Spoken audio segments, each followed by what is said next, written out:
The war had started as most wars did, with arrogance. The dominion of Vartha, an ancient empire spanning countless solar systems, had assumed humanity would fold like so many others before them. To the Varthians, Earth was just another primitive rock with a stubborn species that needed to be corrected. Their ships had arrived in the Sol system like a slow-moving storm, blotting out the stars with their massive fleets. They hadn't spoken, hadn't declared war, hadn't even given humanity the dignity of demands.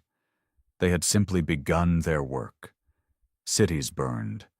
Millions died. But humanity had always been a species that learned best in times of suffering. What the Varthians didn't realize was that humans didn't break under pressure. They adapted. At first, Earth's defenses crumbled.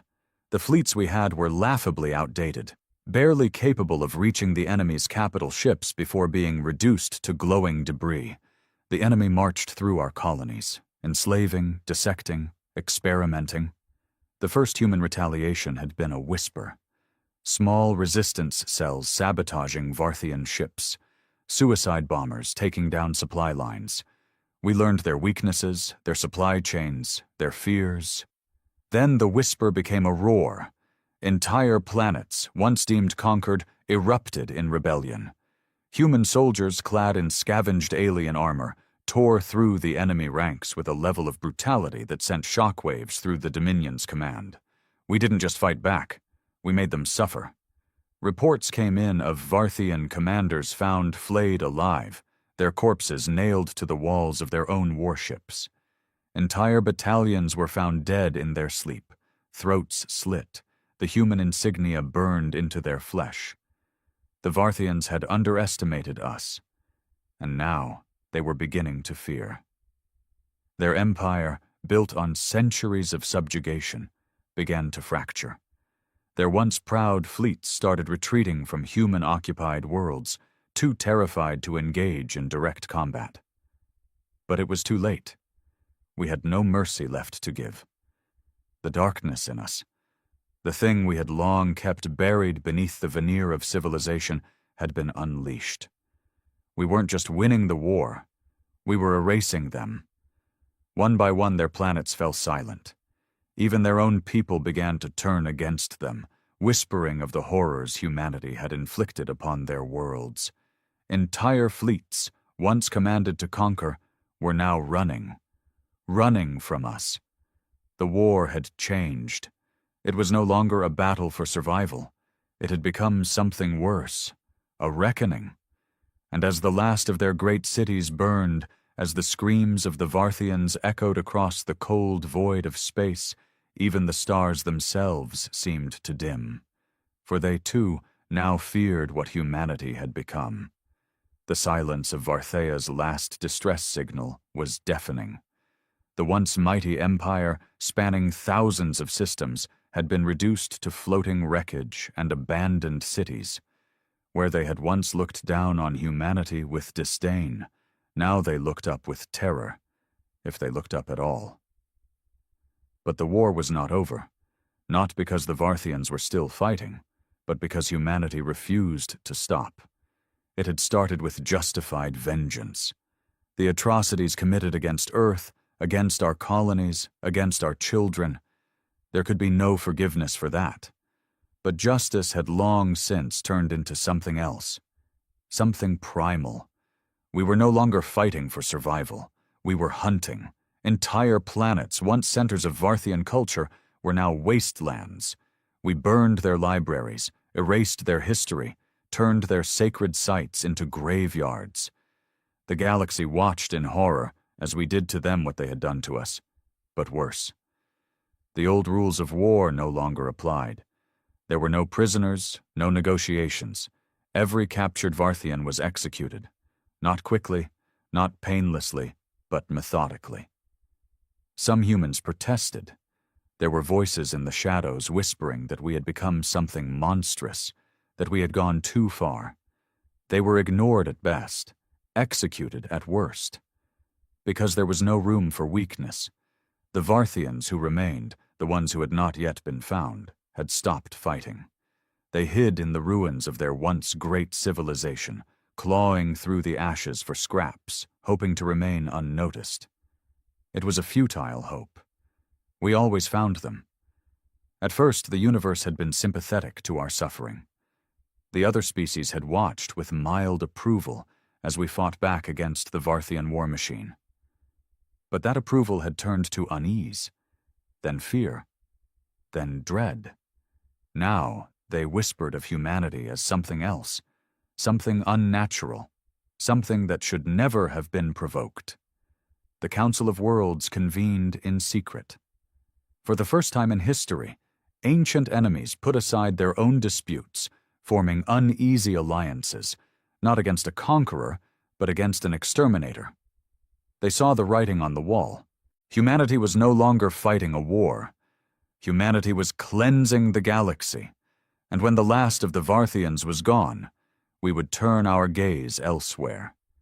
Because war was all we had left. The next step was inevitable. They would strike first, desperate to stop the tide of human fury before it consumed them all. They had no idea that we had been expecting it. The last war had ended. The next one was about to begin. The Council of Worlds made its decision in secret. Humanity could not be allowed to continue. What had started as a desperate fight for survival had turned into something far worse. The Varthians were gone, wiped from existence, but humanity did not stop. It seemed as if we had forgotten how.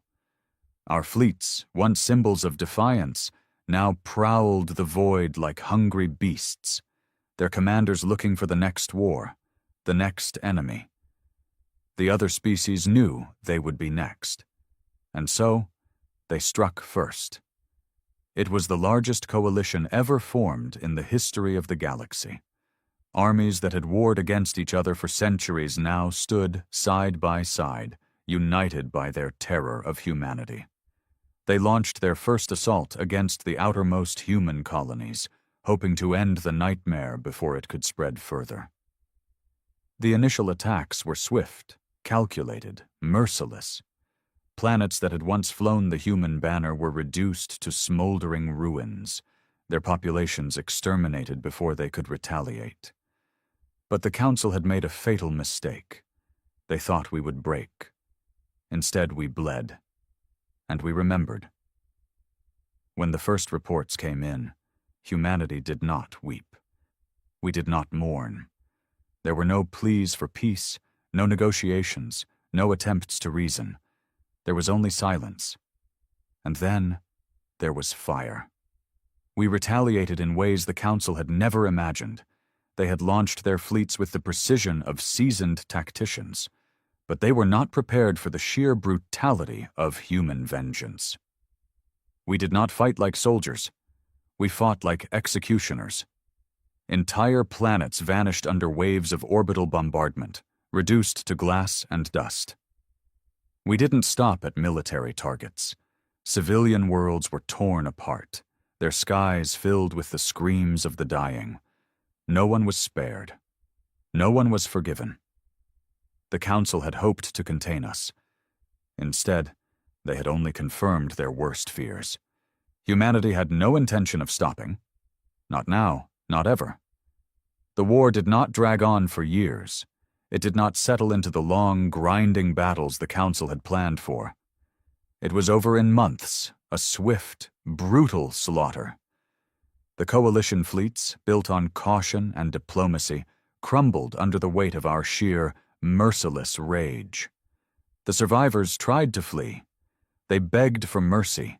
They were given none.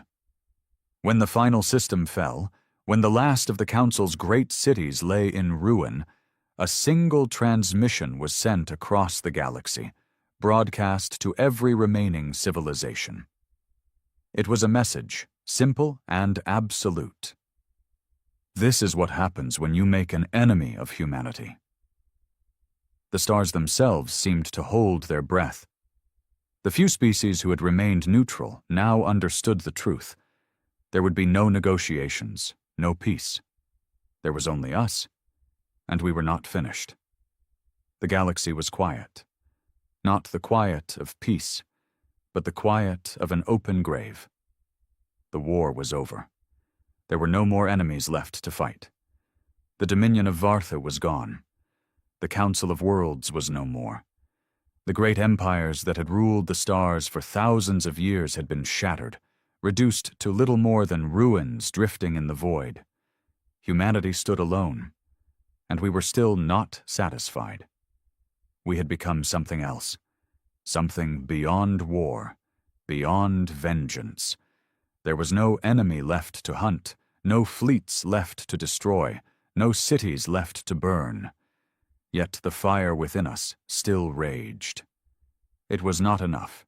It would never be enough. At first, the surviving species thought we would stop, that we would finally be content with what we had done. But they did not understand. We had crossed a line that could never be uncrossed. We did not know how to stop. The great fleets that had once been built for defense now had no purpose but conquest. The war machines that had been created to protect humanity now turned outward, searching for something, anything, to destroy. And when no enemy remained, we turned on ourselves. It began slowly, almost unnoticed. Small factions within our ranks whispering that we had gone too far, that perhaps there had been another way. Those voices did not last long. They were silenced. Then came the purges. Entire colonies, entire planets wiped out, not by alien hands, but by our own. Those deemed weak, those who spoke of mercy, those who hesitated, they were labeled as threats, and threats had to be eliminated. It was no longer about survival. It was about control. Humanity, once fractured and diverse, became singular. A machine with a single purpose: domination. Any remnants of the past, of the old ways, were erased. There were no more nations, no more governments, only one authority, one empire, one will. Earth itself became something unrecognizable. The blue planet that had once been our home was now a fortress, a cold, industrial nightmare where efficiency and power were the only gods. The skies choked with the smoke of endless factories, building ships that no longer had enemies to fight. The universe was ours, and yet we had never felt so empty. For the first time in our history, there was no war, no enemy, no conflict. And so we turned our gaze towards the stars, searching for something new to conquer, for something new to destroy, for something that could finally end us, because deep down, in the silence of the endless night, we knew the truth. We had won, and it had destroyed us. The silence of victory stretched across the stars, heavy and suffocating. Humanity had won. We had conquered. We had wiped away those who had stood against us, erased entire civilizations from existence. The stars were ours. And yet for the first time in history we had nothing left to fight. There were no more enemies, no more threats, no more wars to fuel our rage. The machines of war still churned, the factories still burned with purpose, the fleets still patrolled the void. But there was no one left to oppose us. And so the hunger turned inward. The purges had begun as whispers, the weak, the hesitant, the ones who had begged for peace. They were the first to go. It had been easy at first. They were traitors, after all. They were holding us back. Their deaths had meaning. But then the definition of traitor began to change. At first it was those who spoke of stopping, those who said we had enough, that we could build something new, something better. They were removed, their voices silenced forever. Then it became those who questioned orders, then those who hesitated, then those who simply did not burn with the same all-consuming hatred that had driven us this far. Humanity had become a beast that could not stop devouring itself. Entire planets were wiped clean for speaking against the High Command. Fleets that had once fought together now turned their guns on one another, each claiming to be the true inheritors of humanity's will. There was no peace in our victory. There was only paranoia. The greatest minds in our ranks saw what was happening, but they could do nothing to stop it. They whispered of a new future, one not built on war, one where we could finally rest. They vanished. The thought of stopping, of truly stopping, terrified us more than any enemy ever had. We had forgotten how to be anything other than what we were. Then the first rebellion began. A hidden colony on the edges of our empire, one of the few places untouched by war, rose up. They refused to bow. They declared that humanity had lost its soul, that what we had become was worse than anything the Varthians had ever been. They called for an end to the bloodshed. We glassed them in a single day. It was meant to be a warning, a message that humanity was one, that we would not tolerate division. But instead something else happened. More voices rose, more whispers spread. For the first time, cracks began to form in our perfect, brutal empire. Some of us wanted more than war. Some of us wanted to remember what it had meant to be human. And some of us had realized a terrible truth. If we did not change, if we did not stop ourselves, something else would. Something older, something greater. Because we had not conquered the universe, not yet. And the real monsters were still waiting for us in the dark. The first signs came in whispers. Deep space stations along the edge of the empire went silent. No distress signals, no warning, just empty static where thousands of voices had once been. Patrols sent to investigate never returned. Entire fleets, some of the most powerful war machines humanity had ever created, simply vanished. At first we thought it was rebellion, another uprising, another colony trying to escape our control. That was how we justified it, how we ignored the cold, creeping dread clawing at the back of our minds. Then we received the first transmission, a single message broadcast across every channel in a voice that did not belong to any human throat. We watched. We waited. And now it is our turn. It did not threaten. It did not gloat. It simply stated a fact. Something was coming. And for the first time in a long, long time, humanity felt fear. We scrambled to prepare. Fleets were recalled, defenses reinforced, weapons primed. The High Command assured us that there was nothing to be afraid of. Humanity had fought worse. Humanity had survived worse. But we had always fought against things we could understand. Enemies that thought like we did, that bled like we did, that could be broken like we did. This was different. The first engagement took place in the Omega Draconis system, a barren stretch of space that had once been a stronghold during our war against the Varthians. A single dreadnought, the Iron Heart, was dispatched to investigate the anomaly. A strange gravitational distortion moving through the system, unlike anything we had seen before. We received exactly 6 seconds of footage before all contact was lost. A static-filled transmission, a glimpse of something enormous, something wrong. A structure, not a ship, not a station, but something older, something impossible, hanging in the void like a wound in space itself. And then, screaming. Not from the crew, from something else. The Iron Heart was torn apart in an instant, its wreckage strewn across the system as if it had never been whole. The universe was silent again. But now we knew the truth. We had spent so long believing we were the apex predators, the monsters lurking in the dark. We had fought, we had conquered, we had burned entire civilizations to the ground. And all the while, something had been watching, waiting. We had become the nightmare of the galaxy, but we were not the worst thing out there. And now, we had its attention. The invasion did not begin with fire. There were no grand battles, no fleet engagements, no desperate last stands. There was only the slow, creeping realization that something was wrong. That humanity, for the first time in its history, was not in control. It started with the stars. Entire constellations, mapped and cataloged for centuries, began to shift.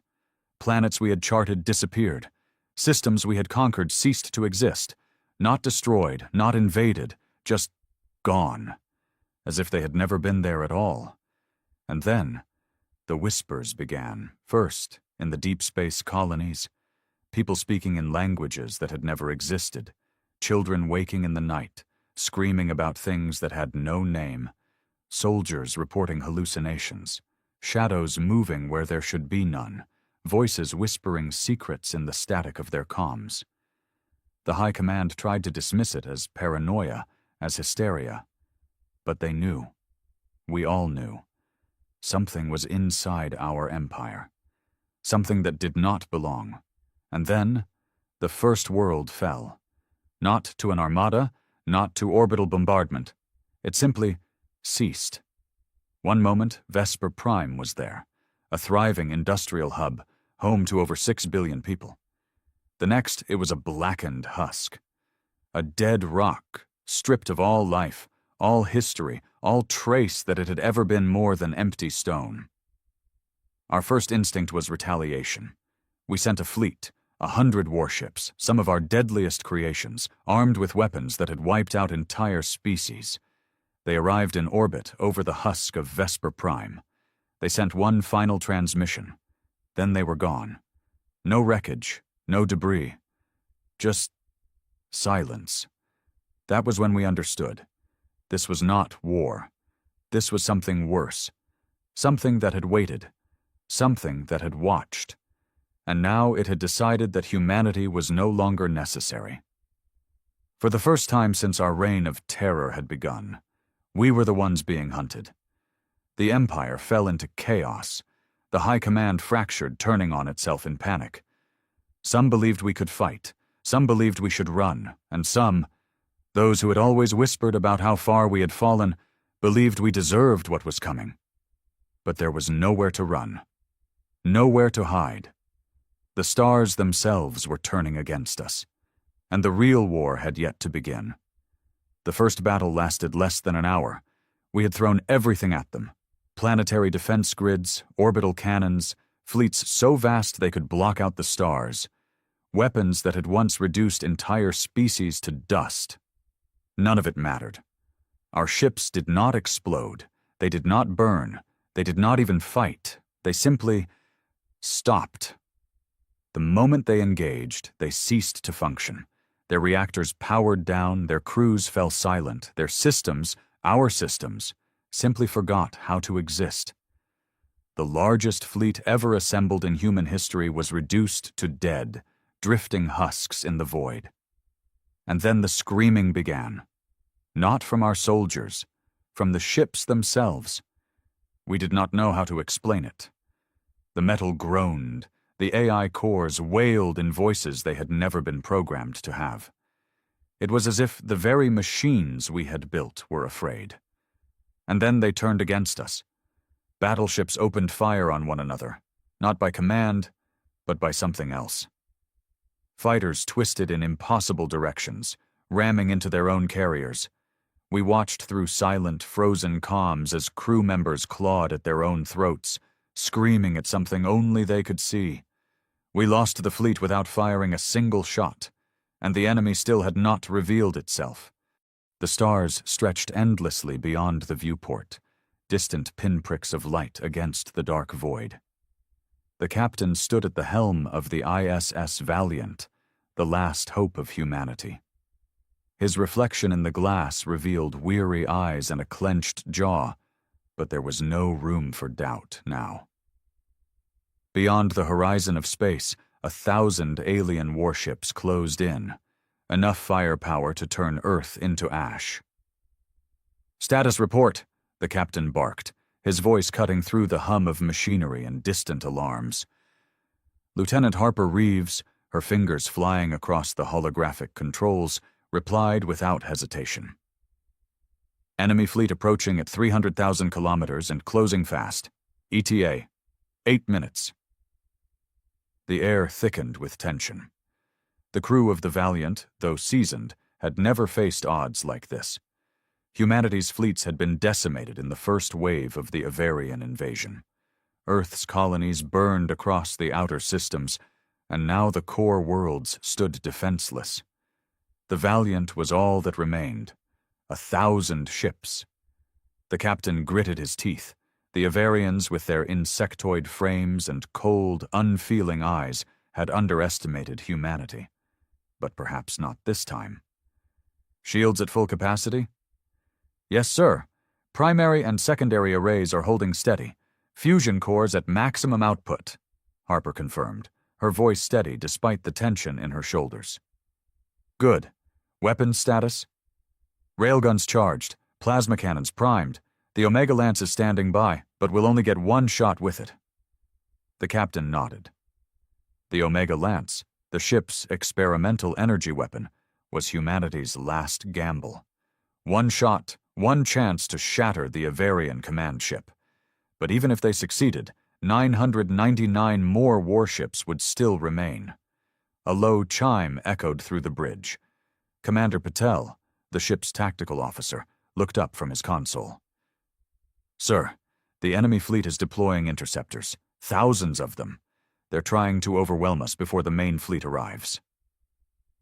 The captain's fists clenched. 1,000 warships weren't enough. They wanted to drown the Valiant in a swarm of fighters. He refused to let fear take hold. Bring point defense systems online. Load all missile tubes. Prepare the Gauss turrets for rapid-fire suppression. We'll cut through their swarm, no matter how many they throw at us. Aye, sir, Patel replied, his voice firm with determination. The distant hum of the ship's systems deepened as the Valiant powered up to full combat readiness. Red warning lights cast faint glows across the crew's faces. Every breath felt heavier, every heartbeat louder. Minutes ticked away. The swarm appeared on the tactical holomap. Thousands of red blips converging on a single blue dot. The Valiant. The captain studied the screen, memorizing every vector and trajectory. Fear whispered at the edges of his mind, but he crushed it beneath the weight of duty. This wasn't just a battle. It was humanity's final stand. Helm, bring us to full speed, straight into the swarm.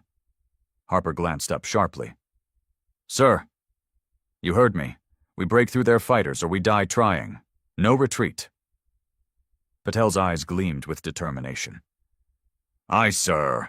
The engines roared, pushing the Valiant forward like a spear of steel through the void. The alien interceptors closed in from all sides, wings of silver and black moving with terrifying precision. Open fire! Railguns thundered, hurling slugs at hypersonic speeds. Plasma cannons blazed, tearing bright gashes through the darkness.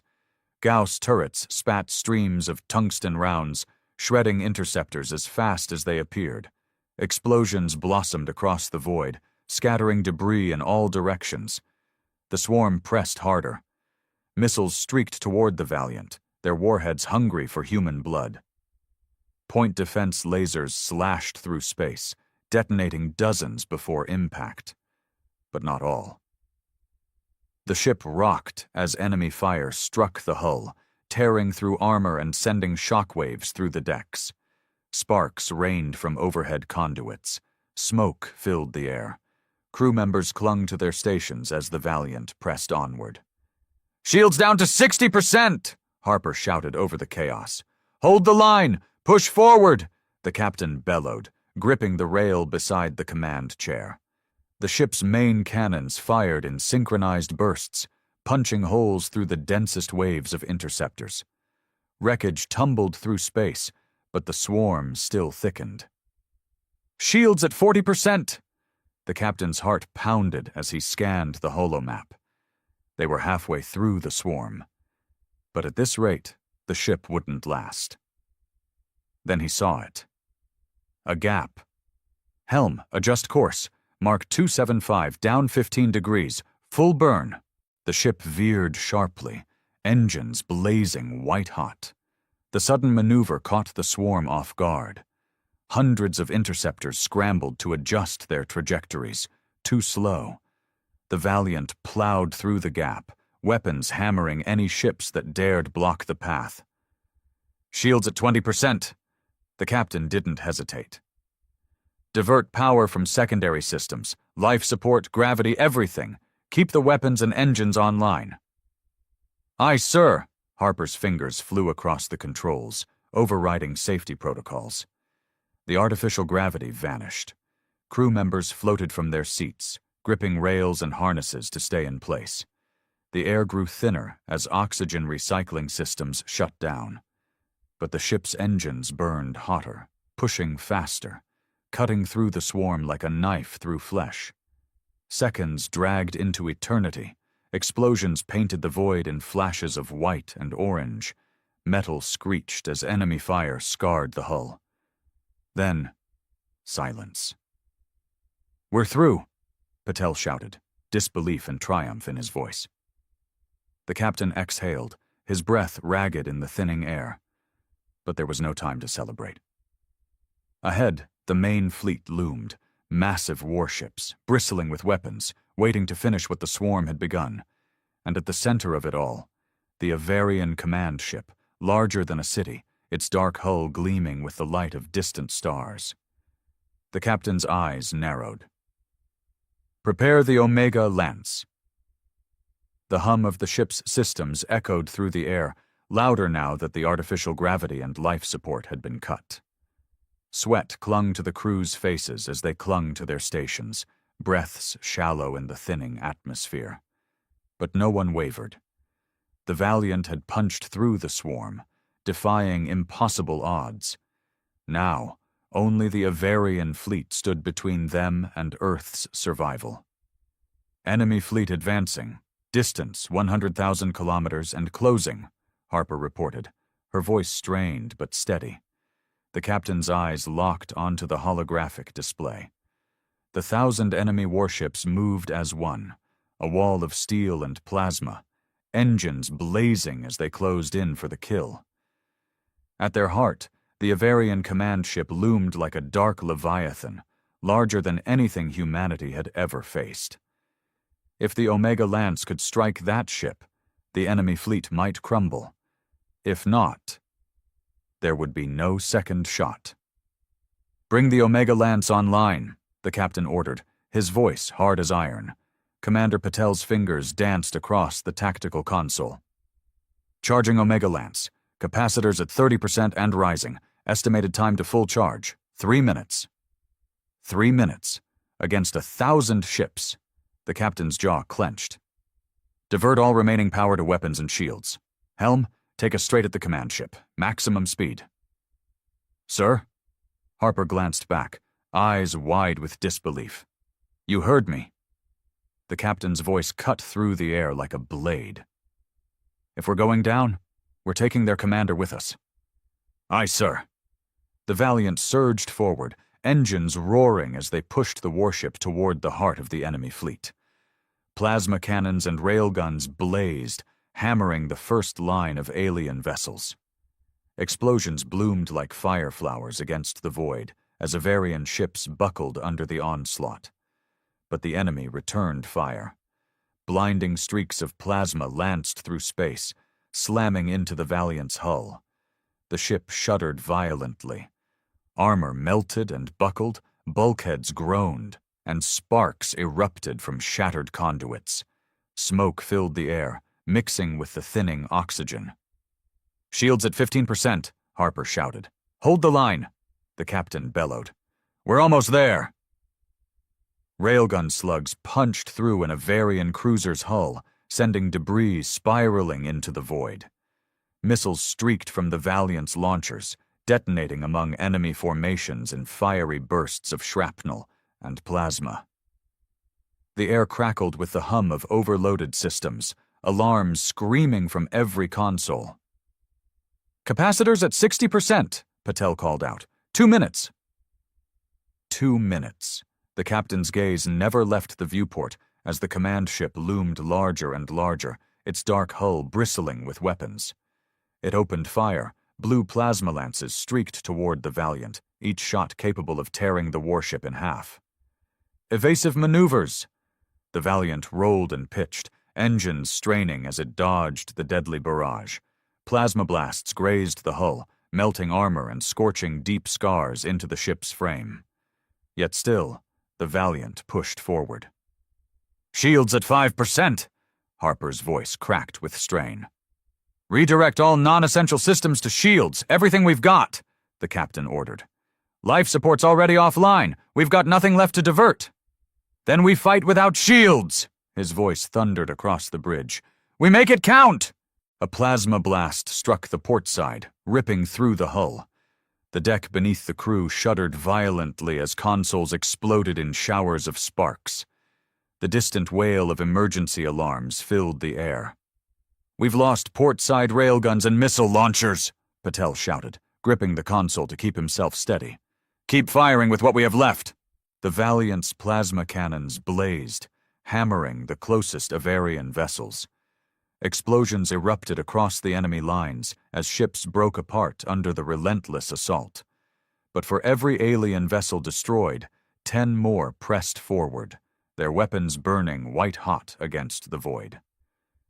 "Capacitors at 90%, 1 minute to full charge." Patel's voice cut through the chaos. 1 minute.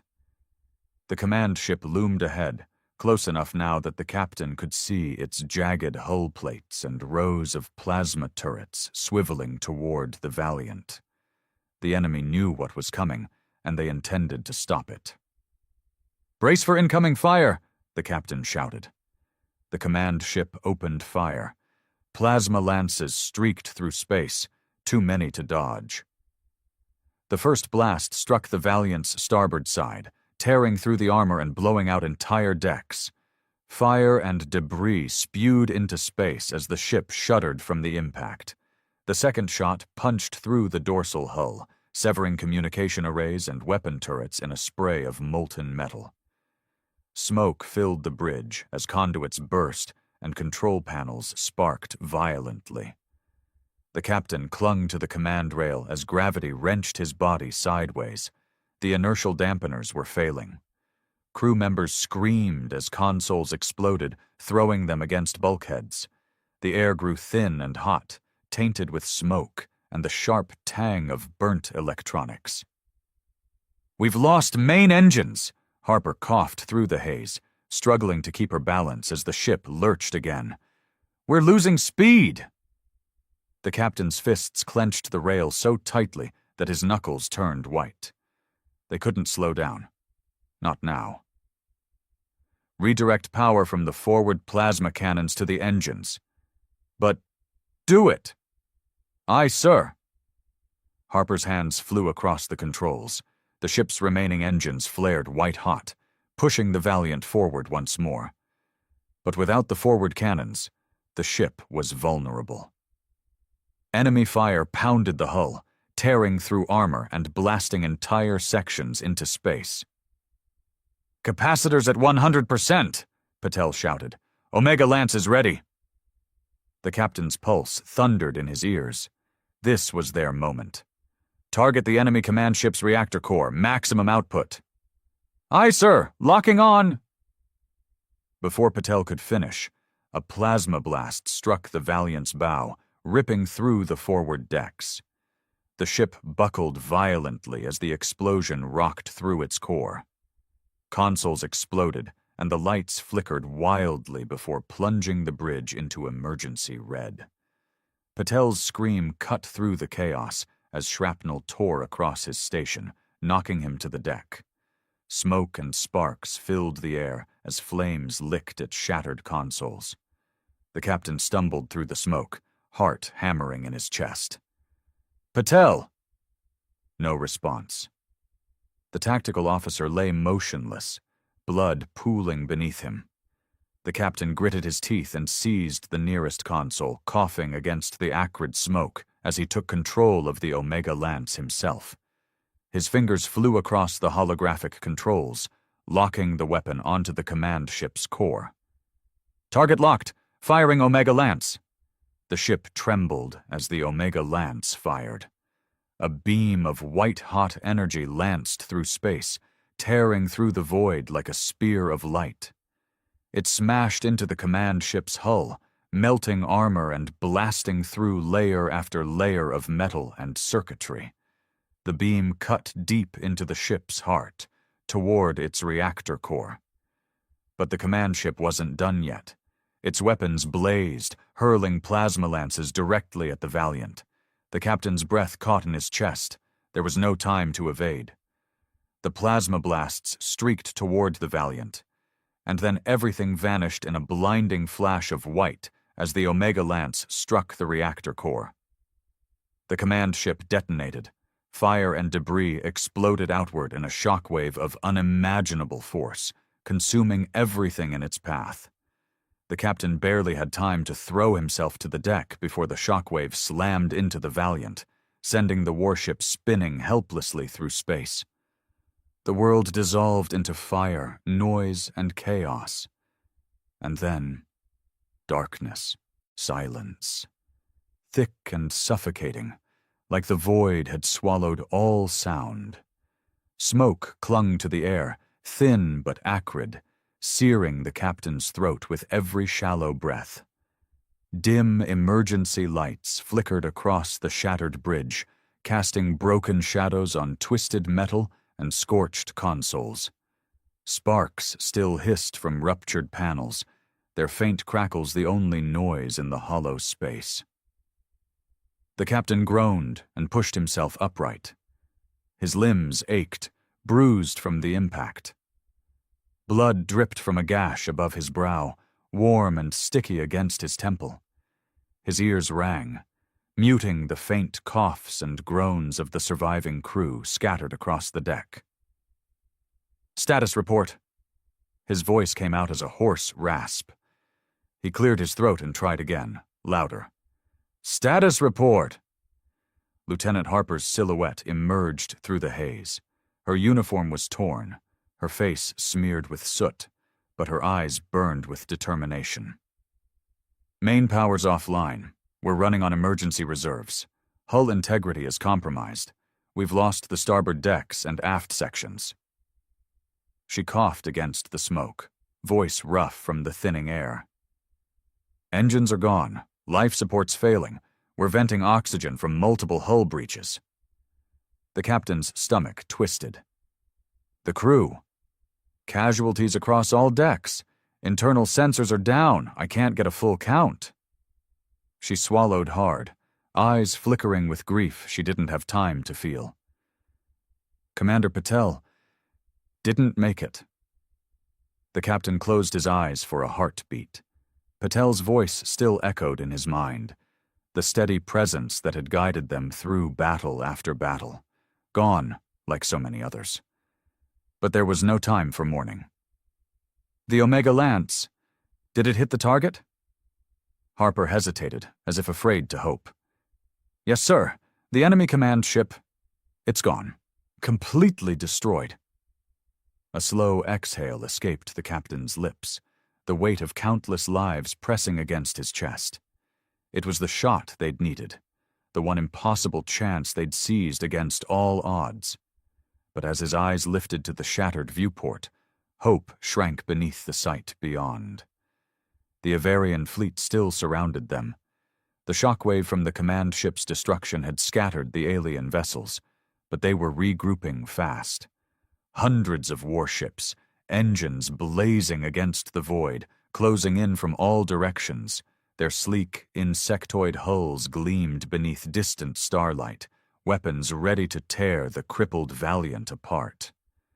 The captain's hands gripped the rail beside him, knuckles white. One ship against 1,000 had always been suicide. The Omega Lance had bought them a chance, but not a victory. "Sir," Harper's voice cut through the haze. "Incoming transmission from the enemy fleet." The captain's gaze snapped to her. "Put it through." The main holoscreen flickered to life, static crackling as damaged systems struggled to comply. Then the image sharpened, and the breath caught in his chest. The Avarian commander loomed before him, its exoskeletal frame gleaming black as obsidian. Its segmented limbs twitched with slow, deliberate precision, each movement alien and unsettling. Large, multifaceted eyes glimmered with cold intelligence.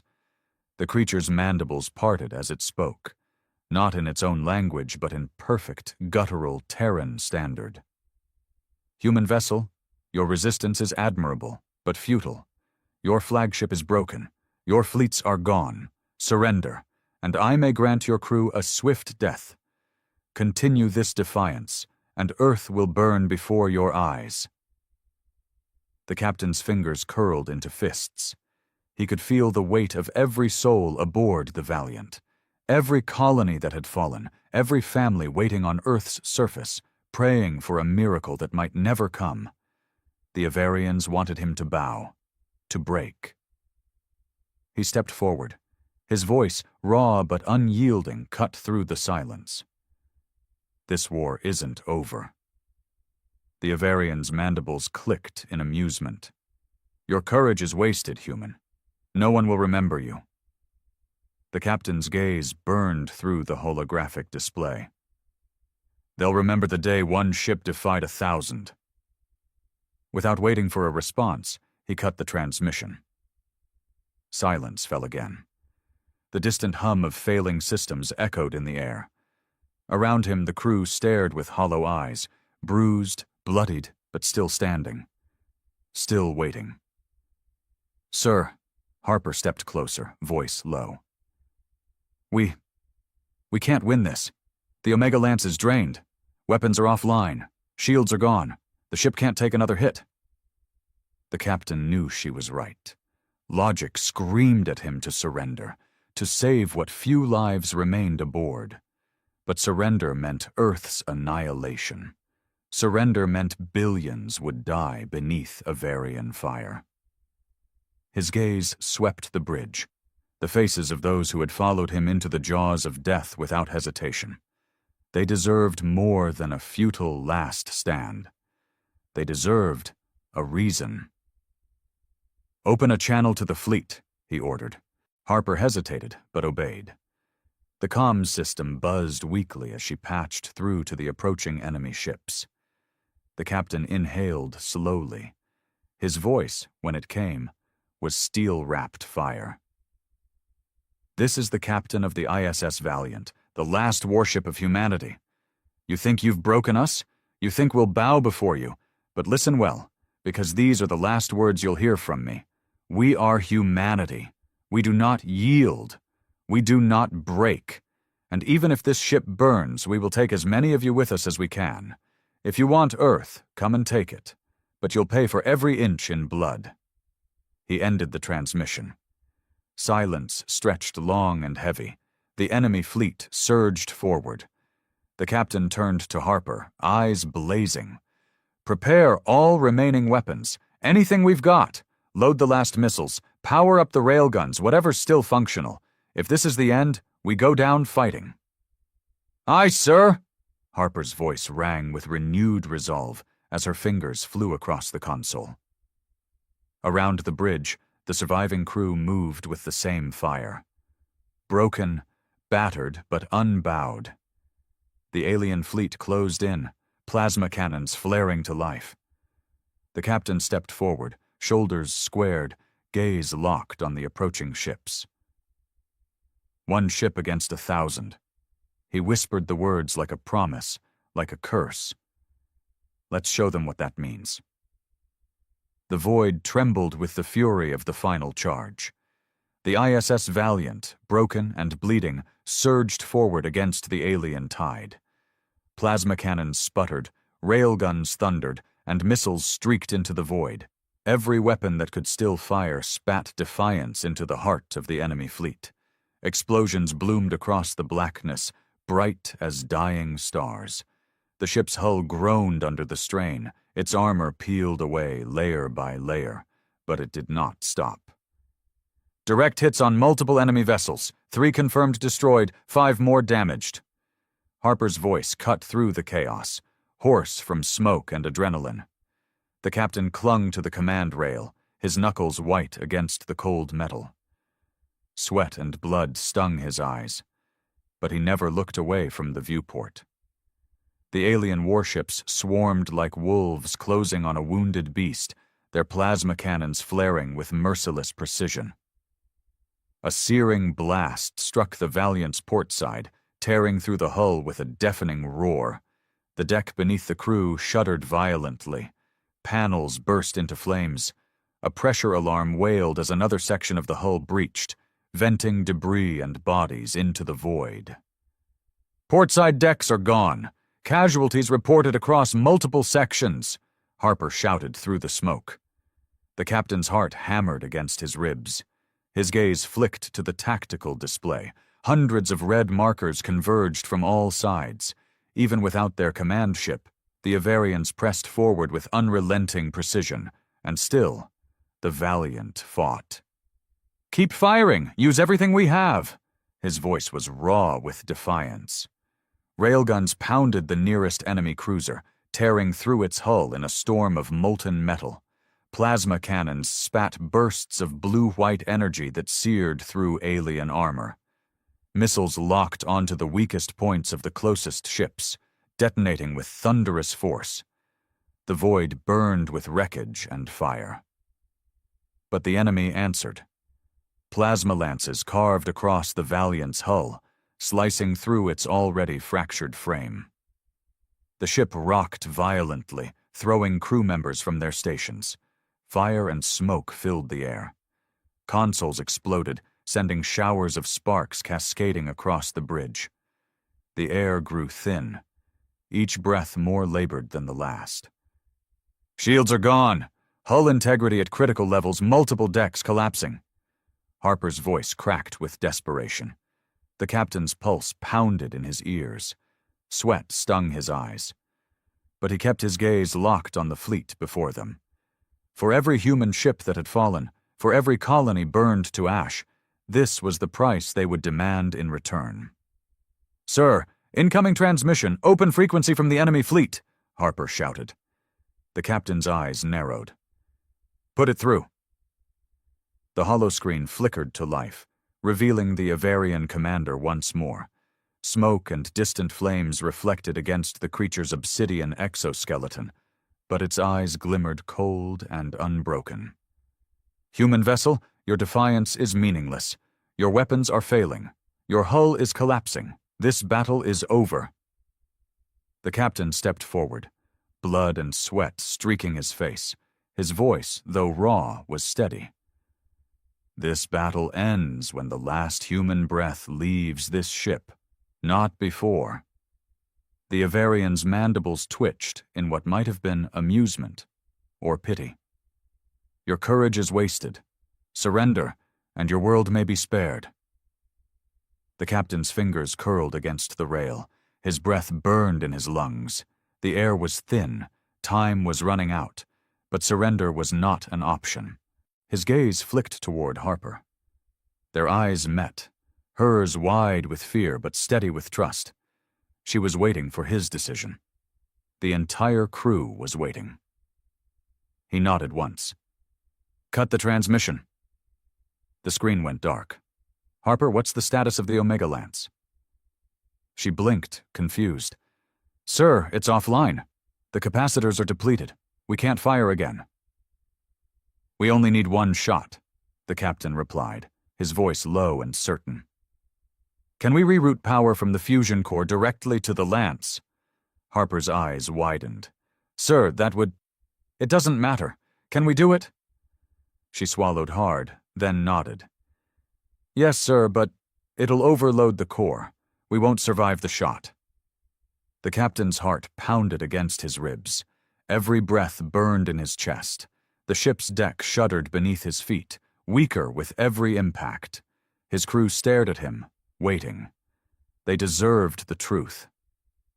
"This is our last chance," he said, voice steady. "If we can take down their fleet, Earth might have a chance. We might not survive, but they'll know humanity never bowed." Silence hung heavy in the air. Then Harper stepped forward and saluted, eyes bright with unshed tears.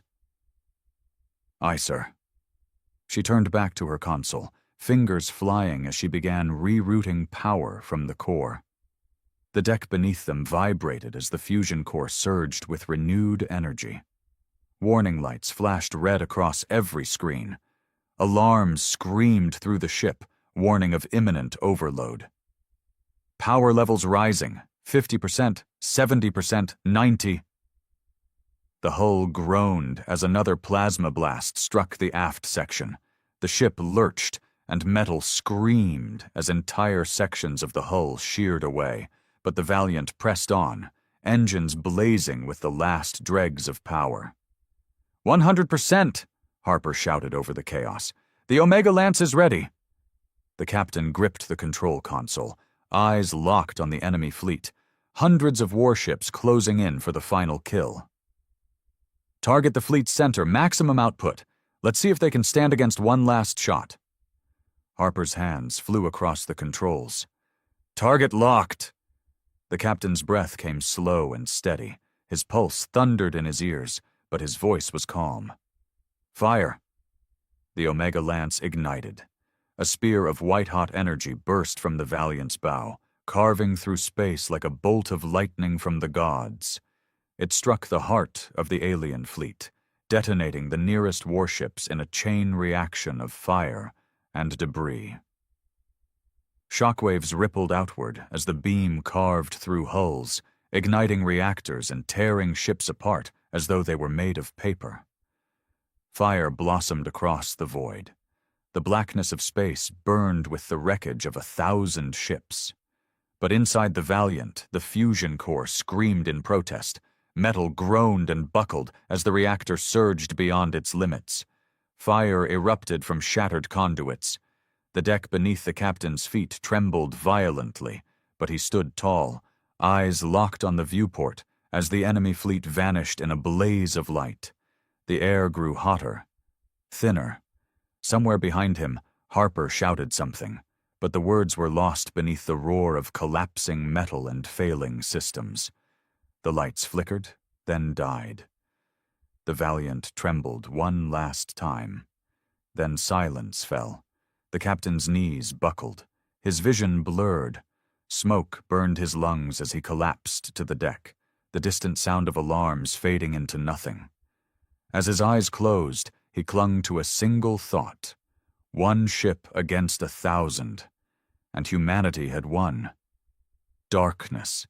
It pressed from all sides, heavy and suffocating, like the void itself had seeped into flesh and bone.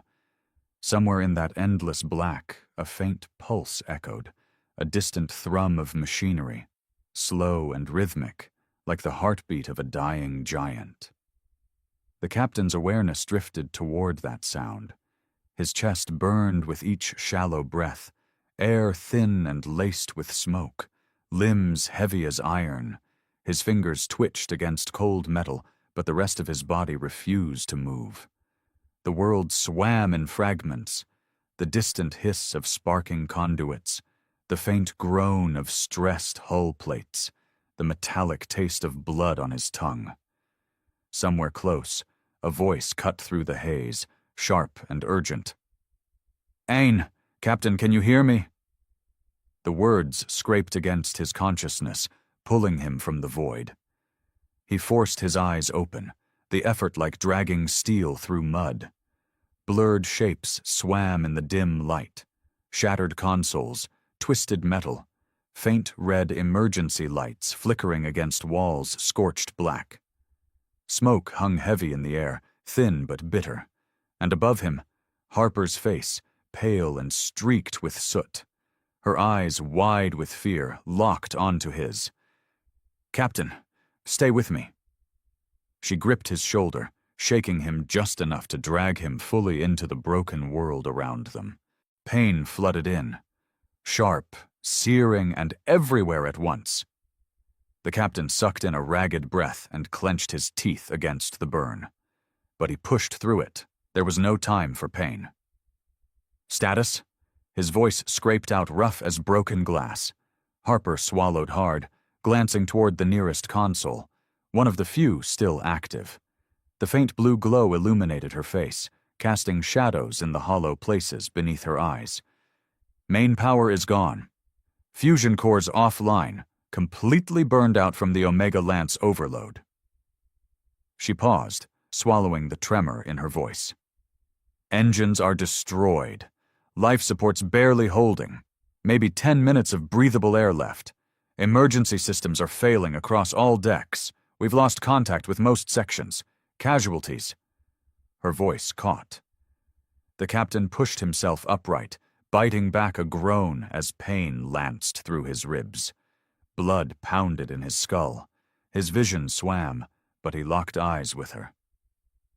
"How many?" Harper hesitated. "More than half the crew. Gone." The air seemed to grow colder despite the heat clinging to the wreckage. Each word landed like a hammer against his chest, but there was no time to grieve. Not yet. "And the enemy?" Her gaze flicked to the tactical display, a broken, flickering screen showing scattered red markers across the void. The Omega Lance hit the center of their fleet. At least 200 ships were destroyed instantly. The chain reaction took out dozens more. The shockwave scattered the rest. She took a shaky breath. But some of them survived. They're regrouping outside weapons range. I think they're waiting to see if we're still a threat. The captain's heart pounded against his ribs, each beat a painful reminder of how little time remained. Smoke burned his lungs with every shallow breath. His gaze flicked towards the shattered viewport, where debris drifted through the void like ashes from a funeral pyre. Beyond the wreckage, faint glimmers of light marked the distant Avarian warships, watching, waiting. How many still operational? Maybe 100, maybe more. But, without their command ship, they're slower to organize. If Earth's defense grid can get online before they attack... Hope flickered faint and fragile in her voice, but the captain could hear the truth beneath it. The defense grid wouldn't be enough against that many ships, and the Valiant couldn't buy Earth more time. Not anymore. He pushed himself to his feet, swaying slightly as the world tilted beneath him. Harper reached out to steady him, but he waved her off. Pain throbbed through every nerve, but it didn't matter. Pain meant he was still alive, and as long as he breathed, the fight wasn't over.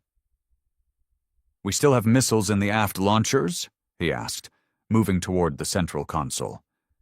"Yes, but without engines we can't maneuver to aim them," Harper said quickly, eyes wide. "And the targeting systems are down. We can't lock onto distant ships." The captain's fingers gripped the edge of the console as his mind raced through possibilities. The Omega Lance had bought Earth a chance, but 100 alien ships could still burn the planet to ash. They needed more time. Just a few more minutes. The answer came like a knife drawn from shadow. Cold, sharp, and inevitable. "Harper," he said slowly, each word deliberate. "What's the status of the reactor core's containment field?" She blinked, startled by the shift in his tone. "It's unstable. The overload damaged the magnetic confinement systems. If we had power, we might stabilize it, but... And if we don't?" She hesitated. "Without containment, the core will collapse. If the residual energy builds up past critical levels, it'll trigger a chain reaction. But the core's already burned out. There's not enough energy left to..." Her voice caught as realization dawned, horror flashing across her face. "Unless..." The captain met her gaze steadily. "Unless we overload the remaining fusion cells, force the reaction manually." Her breath caught. "Sir, that would detonate the entire ship," he finished, voice flat as iron. "A blast big enough to cripple anything within 100,000 kilometers." The silence between them was heavy with everything unspoken. The captain turned to the viewport. Beyond the shattered glass, distant lights moved against the void, the Avarian ships waiting like vultures around a dying beast. "If we detonate here, we'll take out half their remaining fleet. Earth might stand a chance against the rest." "Sir!" Harper stepped closer, voice raw with desperation. "There's still a chance we could get rescued. If we send a distress signal..." "They'd never reach us in time." The captain cut her off gently. "And even if they did, Earth would still fall." Harper swallowed hard, blinking against the sting in her eyes. Her shoulders trembled, but she forced herself to meet his gaze. "Then I'm staying," she said firmly. "You'll need help to—" "No." The captain's voice softened, though it cut no less deeply. "You're taking the remaining crew and evacuating." Her eyes went wide. "Sir, This isn't a debate, Lieutenant." His voice hardened, but there was no anger in it, only resolve. "Get to the escape pods. Get as many people out as you can. Someone needs to tell Earth what happened here. Someone needs to remember why we fought." Harper's breath hitched, but she bit her lip and nodded sharply. There was nothing more to say. As she turned to relay the evacuation order, the captain stepped forward and placed a hand on her shoulder. She paused, her breath shaky. "Tell them," he said softly, "that one ship stood against 1,000 and didn't break." She swallowed hard and nodded, blinking back tears. Then she was gone, vanishing into the smoke and shadows as she led the survivors to what little hope remained. The captain stood alone on the shattered bridge. Around him, the hum of failing systems faded to a distant whisper. The air grew colder. He moved to the central console, fingers steady as he entered the override codes.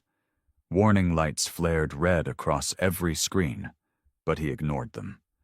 With each keystroke, the ship's remaining fusion cells surged with unstable energy, feeding directly into the broken core. The hull beneath his feet vibrated with the rising pulse of impending destruction. Outside the viewport, the alien fleet stirred, sensing the final moments of their prey. The captain straightened, shoulders squared, breath steady despite the thin air burning in his lungs. And as the fusion core reached critical mass, he whispered into the void, "For Earth!" The void answered in fire.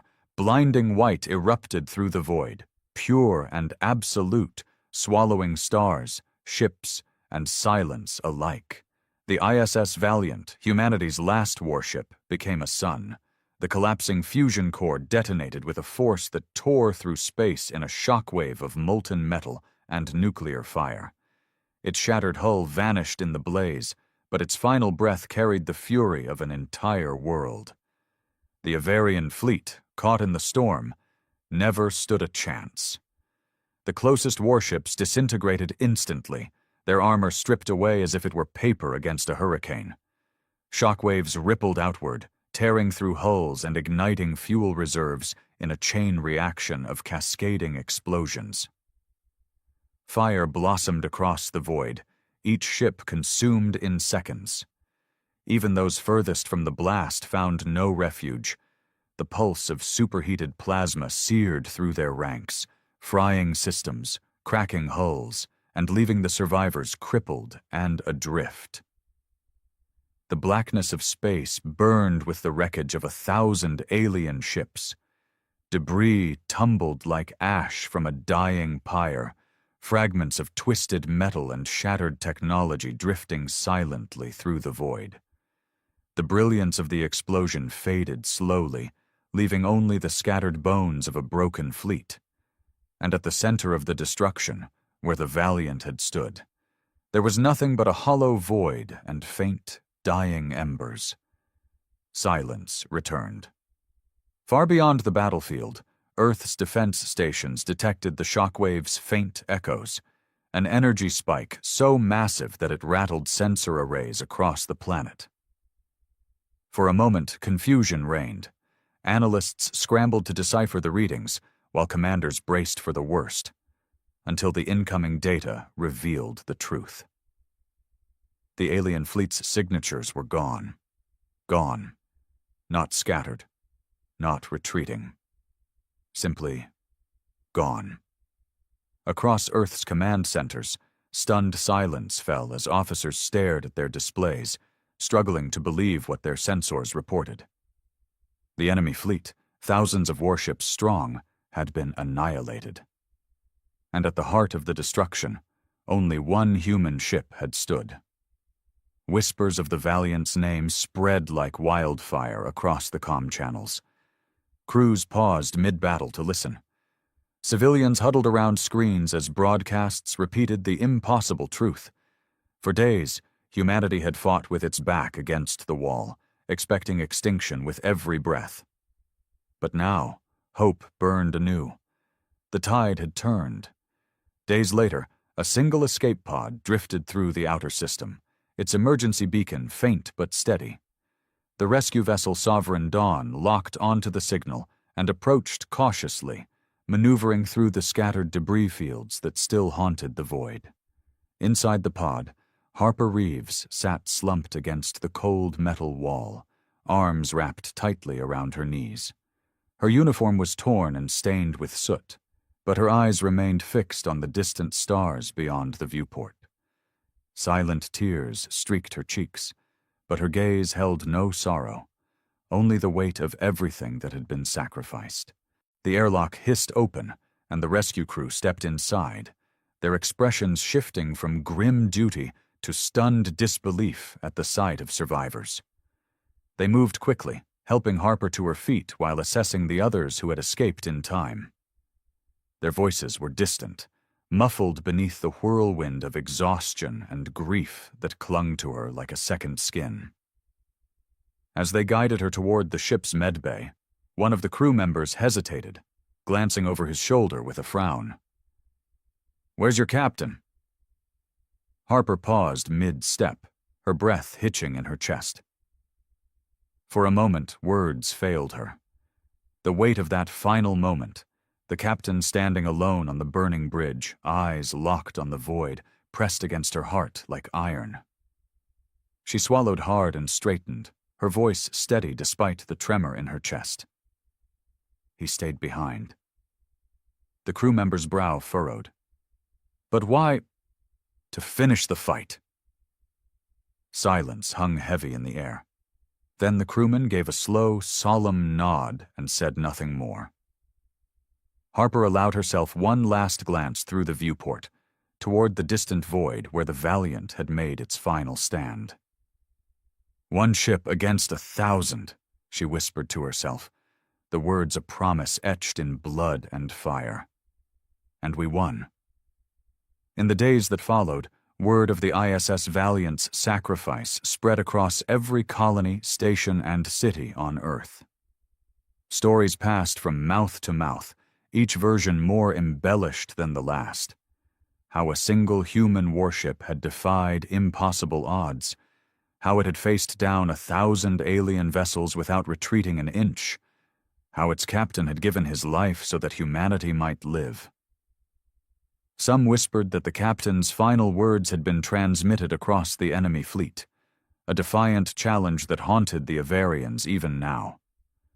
Others claimed the explosion had burned so brightly that even distant colonies had glimpsed its light. But one truth remained constant. Humanity had stood against extinction and endured.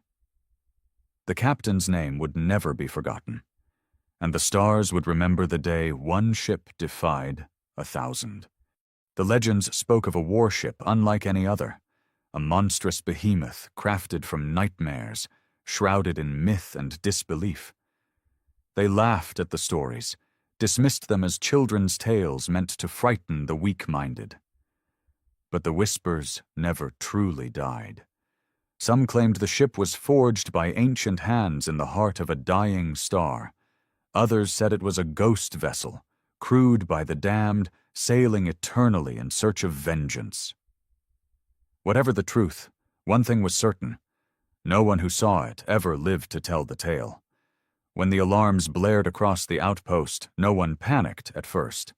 False alerts were common, especially with outdated sensors that were prone to malfunctions. But when the sky split open and darkness poured out, dread filled the air like poison gas. The officers on duty were the first to see it, a silhouette against the stars, monstrous and ancient, a colossus that seemed to drink in the light around it. Their laughter died in their throats as the air turned cold, and a hum of unnatural energy washed over the base. They scrambled to make sense of it. It was impossible. Nothing that size could remain hidden. not with the technology they possessed. Yet, there it was, hanging in space like an omen. The hull was blacker than void, broken only by faint lines that pulsed with a blood-red glow. It looked like it was alive, pulsating like a heartbeat. The ship was no ghost. It was real, and it was watching them. Panic spread like wildfire. Orders were shouted, commands echoed through corridors, but no one knew what to do. They had no data on this thing, no protocols for a nightmare that was never meant to exist. Their weapon systems went online, targeting the behemoth, but they hesitated. It was like aiming at a shadow, an apparition that could not be harmed. Then it moved. A slow, deliberate advance, its massive form slicing through space with a terrifying grace. The glowing lines along its hull brightened, forming symbols no one recognized but instinctively feared.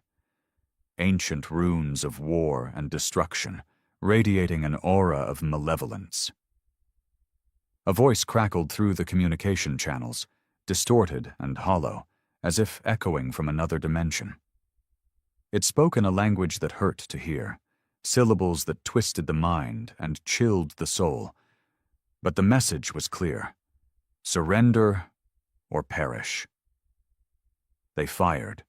Every cannon, every missile, every ounce of destructive power they had was thrown at the monster. Explosions rippled across its hull, blinding flashes that should have shattered any ordinary ship. But when the light faded, the beast remained, untouched and unmoved. The runes flared brighter, and the air grew colder still. Then came the counterattack. Red beams lanced out, cutting through their defenses like paper. No shields could stop it, no armor could withstand its fury. It was as if the universe itself obeyed this ship, bending to its will. The outpost crumbled, ships exploded, and men died without even a chance to scream. The survivors tried to flee, but space itself seemed to betray them. Their engines failed, their systems went dark, and they drifted helplessly towards the nightmare. The runes pulsed in rhythm, like a heartbeat, drawing them in, consuming them. The voice spoke again, a whisper that echoed across the stars. It promised oblivion, a fate worse than death. And as the last remnants of the outpost were pulled into the void, the legends no longer seemed like fairy tales. They were warnings, warnings they had ignored. And now, the warship of nightmares had returned to collect its due. Silence filled the void where the outpost once stood. Bits of twisted metal floated aimlessly, remnants of a civilization that now existed only in memory. The monstrous warship loomed above it all, motionless and patient, as if savoring the aftermath. Its crimson runes dimmed slightly, fading back to a faint pulse. The darkness around it seemed to ripple, shadows dancing along its grotesque hull, feeding off the death it had just unleashed. Far off, aboard a hidden command vessel cloaked in stealth technology, General Voss watched in horror. His face was pale, his hands trembling as they gripped the edge of the console. He had heard the legends, of course. Everyone had. But he never believed them. A cursed warship. A phantom that devoured fleets? Nonsense. And yet there it was, defying every law of physics, mocking every strategy he had ever known. "General, your orders?" The voice came from his second-in-command, eyes wide with terror but still holding to duty. Around them the bridge crew was frozen, faces painted with dread as they stared at the screens. They had watched the destruction in real time, unable to look away as the outpost was erased from existence. Voss's mouth went dry.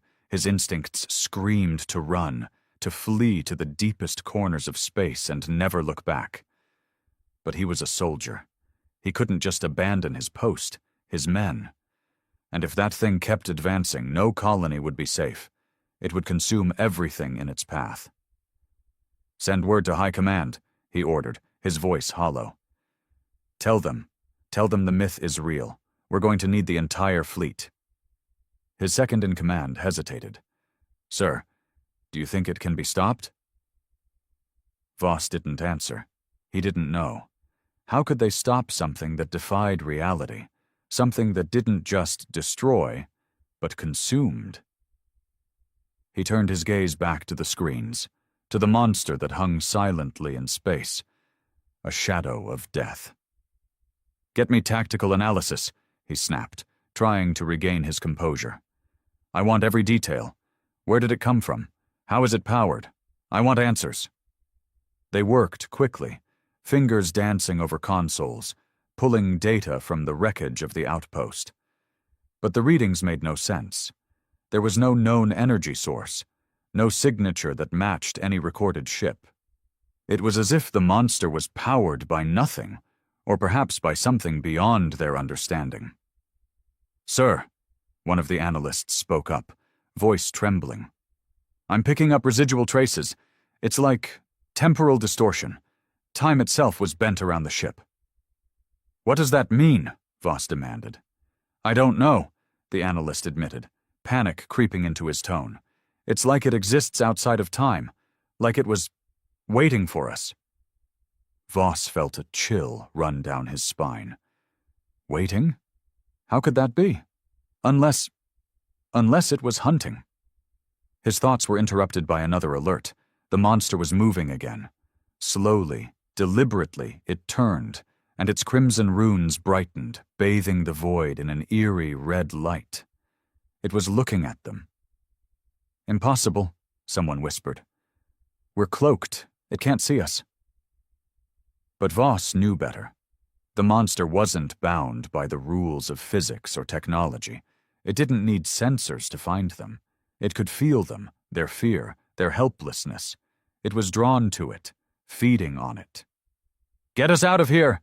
he barked, his voice cracking with urgency. "Full retreat now!" Engines roared to life, and the command vessel lurched forward, racing away from the nightmare. But the monster didn't pursue. It watched, patiently, as if knowing there was nowhere they could run. The runes along its hull pulsed in rhythm, like a heartbeat, counting down the moments until they met again. Voss didn't dare look back. His mind raced with questions, with plans, with desperate hopes. But no matter how hard he tried, he couldn't shake the image of that ship, an ancient beast that defied time and reason, a predator lurking in the shadows of the cosmos. The legends were real, and now they were the hunted. The command vessel hurtled through space at breakneck speed, engines blazing as they raced away from the monster. On the bridge, General Voss paced back and forth, his mind racing even faster. Every sensor was on high alert, scanning for any sign that the nightmare was following them. But the void behind remained empty, silent, as if mocking their fear. "They're gone," one of the technicians whispered, relief trembling in his voice. "It's not pursuing." Voss halted, staring at the screen with disbelief. It didn't make sense. Why would it let them go, unless it wanted them to run? It wanted them to spread the fear, to carry its legend to the farthest reaches of space. "Plot a course to High Command," Voss ordered, his voice firm despite the dread pooling in his gut. "They need to know what we're dealing with." His second-in-command hesitated, glancing nervously at him. "Sir, are you sure? If this thing really is what they say, is there anywhere we can hide?" Voss's jaw tightened. There was no hiding from a nightmare. But they could fight it, somehow. "We have to warn them. We have to stand and fight, or it will devour us all," he growled. "Now move!" The crew obeyed, and the ship's engines surged, pushing them into hyperspace. But even as they fled, Voss couldn't shake the feeling of being watched, a cold shiver that crawled up his spine. It was as if the monster's eyes were still on him, even across the fabric of space and time. Hours later, they arrived at High Command, a massive orbital fortress bristling with weapons and defenses, the heart of the military's power. But for the first time in his life, Voss looked at those mighty guns and felt no safety, only dread. Nothing they had could stop the beast. Nothing. He was rushed into the war room, where admirals and generals surrounded him, faces grim and demanding answers. He told them everything, described the ship in detail, the colossal size, the crimson runes, the way it bent time and space. He spoke of its impossible power, how it tore through their defenses as if they were nothing. And he spoke of the legends, the warnings they had all dismissed as fairy tales. The room fell into stunned silence. They didn't want to believe him. He could see it in their eyes. But they couldn't deny the truth. Not when the outpost was gone, erased as if it had never existed. One of the admirals spoke, voice cold and skeptical. "You're saying this thing is alive? That it's not just a ship but a creature?" Voss hesitated, searching for words that could make sense of the nightmare. "It's not alive the way we understand it. It's ancient, older than our species, older than the stars. It's like it was forged from darkness itself." A murmur ran through the room, disbelief mingling with fear. They were the most powerful military force in the galaxy, conquerors of 1,000 worlds, and yet they were powerless against a ghost story. "We've analyzed the data from your sensors," another general said, his voice shaking slightly. "The energy readings are impossible. It's like it's powered by a singularity, a black hole engine, feeding on reality itself." Voss felt his blood run cold. A black hole engine? That wasn't just advanced technology. It was godlike. How could they fight something that bent the very fabric of existence? "It's waiting," Voss said softly, the realization hitting him. "It let us escape so we would come here, so we would gather our forces. It wants a fight." "Then we'll give it one," the admiral snapped, his voice harsh with anger. "We'll summon the entire fleet, every ship, every weapon. We'll drown this ghost in firepower." Voss opened his mouth to argue, to say that they couldn't fight something that defied reason. But he stopped himself. Maybe it was madness, but what choice did they have? If they didn't stand and fight, that monster would keep coming, hunting them across the cosmos. "Then we need to act fast," Voss said, his voice steely with determination. "Because it's coming, and it won't stop until we're all dead." Alarms blared, red lights flashing through the war room. The fortress shuddered, a low hum of energy vibrating through the walls. Voss's heart sank. It was here. It had followed them, waiting patiently for them to gather, just as he feared. The screens flickered, showing the void outside the fortress. And there it was, emerging from nothingness, massive and ancient, runes blazing like fire. The warship of nightmares, the predator of legends. It had come for them, just as it had come for the outpost. But this time they were ready. This time, they would fight. Yet, even as the fortress powered up its defenses, Voss knew the truth.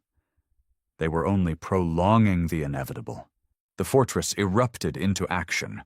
Sirens wailed, echoing through the corridors as soldiers scrambled to battle stations.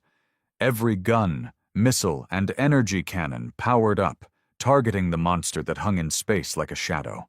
Orders were shouted, commands relayed, and the air buzzed with tension. They had never faced anything like this before, and the fear was palpable. On the bridge, General Voss stood rigid, eyes locked on the screens. The monstrous warship loomed outside, larger than life, its black hull shimmering with an unnatural energy. The crimson runes pulsed rhythmically, casting a red glow that bathed the void in an eerie light. It was waiting, as if daring them to attack. "Enemy vessel in range," the weapons officer reported, his voice cracking with nerves. "All weapons locked on target." Voss's fists clenched. They were staring down a myth, a horror that shouldn't exist. But they had no choice. If they ran, it would follow. If they hid, it would find them. Their only option was to stand and fight. "All batteries! Fire at will!" Voss commanded, his voice echoing with authority. "Give that thing everything we've got!" The fortress roared to life, unleashing a torrent of destruction. Beams of pure energy lanced out, missiles streaked through the void, and railguns spat molten metal at hypersonic speeds. It was a display of raw power, enough to vaporize entire fleets. The darkness between them lit up with blinding flashes as the onslaught hammered into the monster. For a moment, it vanished behind the explosions, swallowed by the fury of 1,000 weapons. The bridge erupted in cheers, fists pumping the air. But Voss didn't celebrate. His eyes remained fixed on the screen, his gut churning with unease. It was too easy. It shouldn't be this easy. The smoke cleared, and the bridge fell silent. The monster was still there, untouched, unmoved. The runes along its hull flared brighter, as if mocking their attempt. Then it retaliated. Red beams erupted from its surface, thin and precise, but devastating in power. They cut through the fortress's shields like they didn't exist, slicing through armor, igniting fuel reserves, tearing holes through metal and flesh. Explosions rocked the station, sending soldiers sprawling as the floor shook beneath them. "We're taking heavy damage!" someone shouted, panic breaking through discipline. "Shields are down! Hull integrity compromised!" Voss's heart pounded. This wasn't a battle. It was a massacre. Every hit was deliberate, calculated, like the monster knew exactly where to strike to maximize pain and chaos. It wasn't just fighting, it was toying with them. "Redirect all power to point defense," he yelled, gripping the console. "Focus fire on those beams. We need to disrupt its targeting," but it was futile. The monster was too fast, too powerful. It moved with a grace that defied its size, gliding through space as if it were alive. More beams lashed out, carving through the fortress, severing power conduits, igniting oxygen lines. Flames burst through corridors, screams echoing as soldiers were incinerated. Voss watched in horror as the screens went dark one by one, each camera feed dying as the monster tore the fortress apart. There was no logic to its attack, no strategy. It was pure, methodical destruction, driven by a malevolence that chilled his soul. "This is impossible," the second-in-command shouted, his face pale with fear. "No ship should be this powerful. It's not natural." Voss's jaw clenched. It wasn't a ship. It was a demon, a creature born from darkness, a hunter that defied reason. The legends were true, and they were living the nightmare. A deafening explosion shook the bridge, throwing Voss to the floor. Sparks rained down as consoles exploded, screens shattered, and the lights flickered. Emergency sirens blared, a high-pitched wail that cut through the chaos. "We've lost main power!" an engineer screamed, his voice raw with panic. "Weapons are offline! We're defenseless!" The monster moved closer, its colossal form filling the viewports, runes blazing with a hellish light. It was so close now that they could see the surface, the dark metal that writhed like living flesh. It was as if the ship were breathing, feeding on the death it created. Voss struggled to his feet, blood trickling down his face. His vision blurred, but he refused to give in to despair. If they were going to die, they would die fighting.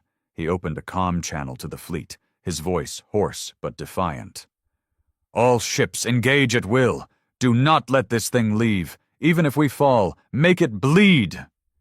The fleet answered, swarming around the monster like insects around a predator. They fired everything they had: missiles, lasers, kinetic rounds, pouring destruction into the beast. But it was no use. The monster absorbed their attacks, its runes glowing brighter with every impact. It was feeding on their fury, growing stronger. The void echoed with screams as the monster retaliated, beams slicing through the fleet, ships exploding in bursts of fire and debris. The nightmare was unstoppable, a force of nature that devoured everything in its path. Voss watched in helpless rage as his comrades died, one by one, their ships shattered by a myth made real. His heart broke, his spirit shattered, but he refused to surrender. If the monster wanted his soul, it would have to take it by force. The bridge shook again, metal groaning as the fortress began to collapse. Voss stood firm, eyes blazing with defiance, as the monster drew closer, its runes flashing like the eyes of a demon. It was over, but he would face his death with honor. The nightmare loomed above him, casting its shadow over the bridge, red light flooding the room. It spoke again, its voice echoing through the comms, cold and hollow, ancient and cruel. Your courage is meaningless, your resistance is futile, all shall fall to the darkness. And then the world turned to fire. Fire consumed the bridge, a roaring inferno that swallowed metal and flesh alike. General Voss was thrown across the room, crashing into a shattered console. Pain exploded through his body, ribs cracking, blood filling his mouth. But he forced himself to move, to push through the agony. He wouldn't die cowering on the floor, not while that monster watched. The flames flickered, struggling against the vacuum as the hull tore open. Everything was spinning, alarms screaming, sparks raining down like hellfire. Voss dragged himself to his knees, vision swimming, and looked out the viewport. The monster filled his sight, its crimson runes blazing, pulsating in rhythm like a heartbeat. It was closer now, impossibly close, staring at him, studying him. The whispers started softly, slipping into his mind like tendrils of smoke. At first they were faint, indistinct, words he couldn't understand. But they grew louder, clearer, until they echoed inside his skull, a chorus of voices that overlapped, tangled, becoming one. You fight against the inevitable. You struggle against the darkness. But all lights burn out, and yours is fading. Voss gritted his teeth, clutching his head as pain lanced through his mind. The voices weren't just speaking. They were pushing into his thoughts, clawing at his sanity. He could feel them, cold and ancient, touching his memories, twisting them. Images flashed before his eyes. His childhood on the colony world, running through golden fields beneath twin suns. His first day in the academy, the pride in his father's eyes. The day he took command, the cheers of his crew, and then the faces of his fallen comrades, screaming as they were consumed by the monster's fire. The voices laughed, a hollow, mocking sound that vibrated through his skull. You remember them, but they are nothing. Dust in the wind, forgotten by the universe. No, Voss roared, slamming his fist into the floor, metal cracking beneath his strength. They mattered! They fought for each other, for the light! They were heroes! The runes on the monster's hull pulsed, faster now, flashing like lightning. The shadows around it rippled, bending and twisting, forming shapes that defied reason. Faces appeared, distorted and hollow, eyes empty and mouths open in silent screams. They were the faces of his men, his friends, the soldiers who had fought and died under his command. They were reaching out to him, hands clawing through the void, faces contorted in agony. Their voices joined the chorus, echoing inside his mind, pleading, accusing. You left us, you failed us, you let us die. Voss's heart shattered, grief ripping through him, tears burning down his face. I tried to save you, he choked, his voice breaking. I did everything I could. The shadows laughed, the sound cold and cruel. Your efforts were meaningless, your courage was futile, all you did was delay the inevitable. Voss's hands trembled, rage and sorrow twisting inside him. You did this, he screamed, staring at the monster with burning hatred. "You took them from me. You're the one who destroys, who devours." The monster's runes flared, and the voices grew darker, harsher. "I am the end, the shadow that consumes light, the hunger that never ends. I was there before your stars were born, and I will be there when they die." Voss felt his sanity slipping, his soul being pulled into the void. The faces of his fallen soldiers were all around him now, their eyes accusing, mouths whispering his name, blaming him for their deaths. He wanted to scream, to fight, but the darkness was so cold, so heavy, it was drowning him, suffocating him. "No, I won't let you take me," he gasped, clawing at the floor, struggling to hold on. But the shadows were inside him now, in his mind, in his blood. They were breaking him, piece by piece. The monster moved closer, its colossal form pressing against the shattered hull, its crimson runes so bright they burned his eyes. It opened, the shadows parting, revealing a void so deep, so empty, that it hurt to look at. It was calling to him, pulling him in. Voss's strength gave out, his body collapsing as the darkness closed around him. The faces of his fallen soldiers surrounded him, their hands reaching, pulling him into the void. He could feel them, cold and hollow, their souls trapped in the monster's grasp, forever screaming. The voices whispered to him, soft and merciless.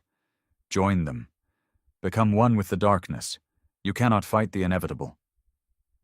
The last of his hope died, his spirit breaking as the shadows consumed him.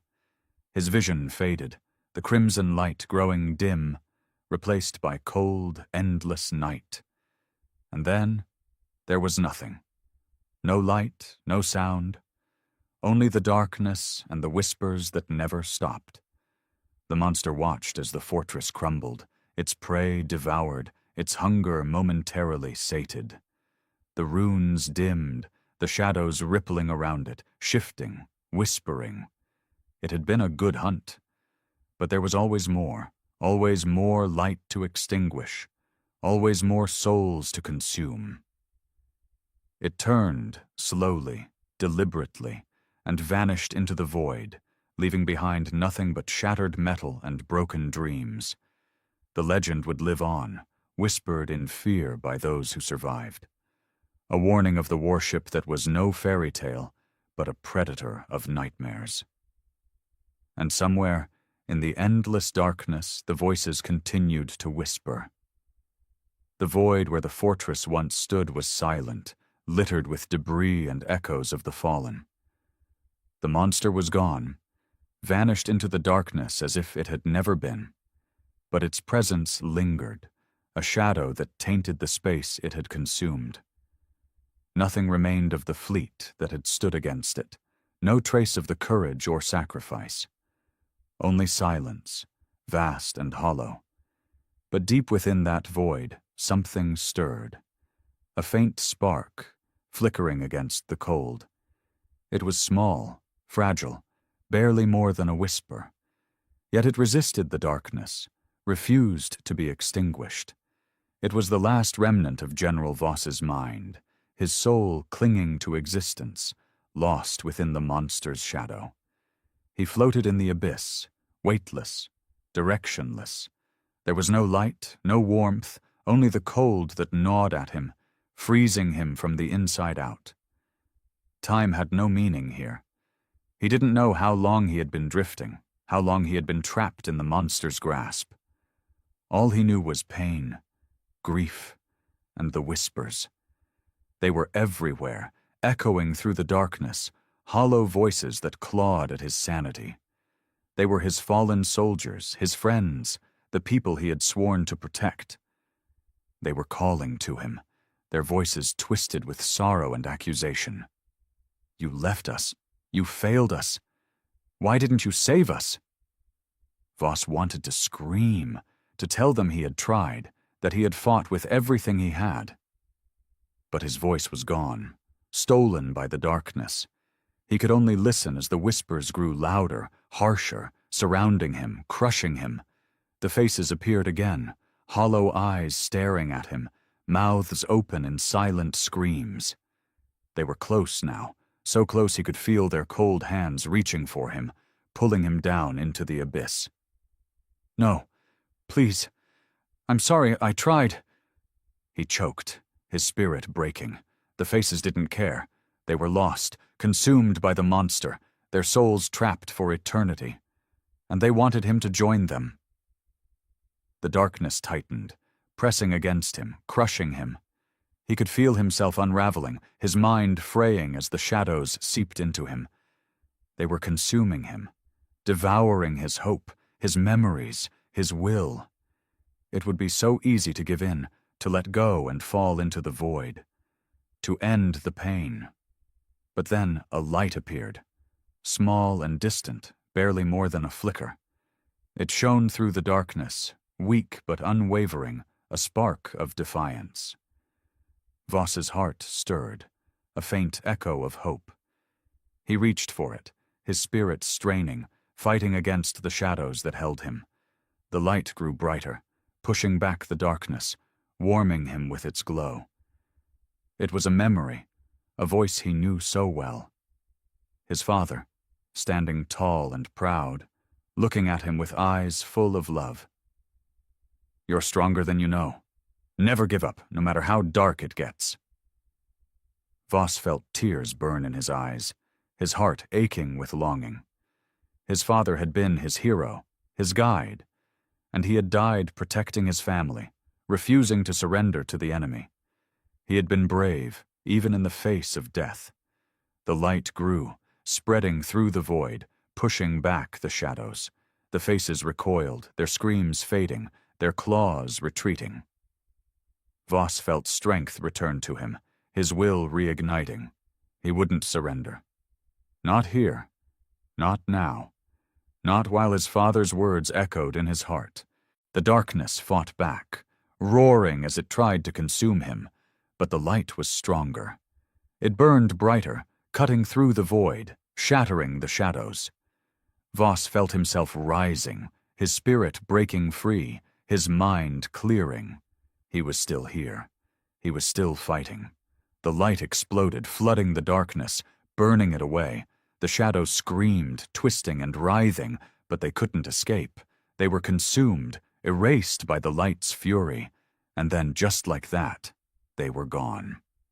Voss opened his eyes and found himself lying on cold metal. His body ached, his head throbbed, but he was alive. Somehow, against all odds, he had survived. He looked around and realized he was on a ship, a small, battered escape pod drifting through space. The screens flickered, showing the wreckage of the fortress, the shattered remains of the fleet. The monster was gone, but its shadow still lingered, a cold presence that sent a shiver down his spine. It was still out there, waiting, hunting. But he had faced it. He had looked into the darkness and fought his way back. And he wasn't done yet. As long as he lived, he would fight. For his friends, for his fallen soldiers, for the light that still burned in his heart. Voss gripped the controls, his eyes burning with defiance. The monster was powerful, ancient, a creature of nightmares. But it could be fought. It could be defied. And someday, somehow, it could be destroyed. He was just one man, one soul against the darkness. But that was enough. Because as long as one light remained, the shadows could never truly win.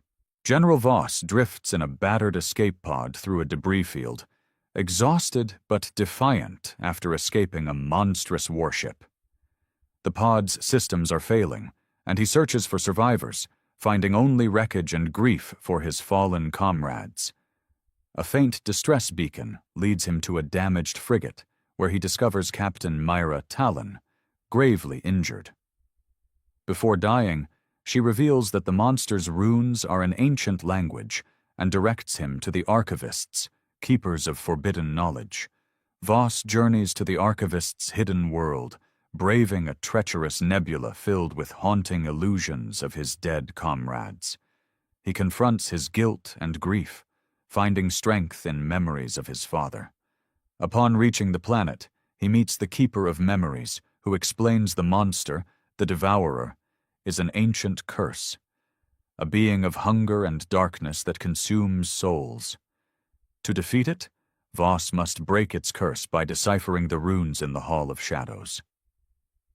Inside the hall, Voss faces visions of his fallen soldiers, reliving his guilt and sorrow. Overcoming his inner darkness, he unlocks the rune's meaning, discovering the curse that binds the monster. With newfound resolve, he recites a counter-curse, banishing the Devourer back to the void and freeing the trapped souls. Exhausted but victorious, Voss finds peace, knowing the nightmare is over.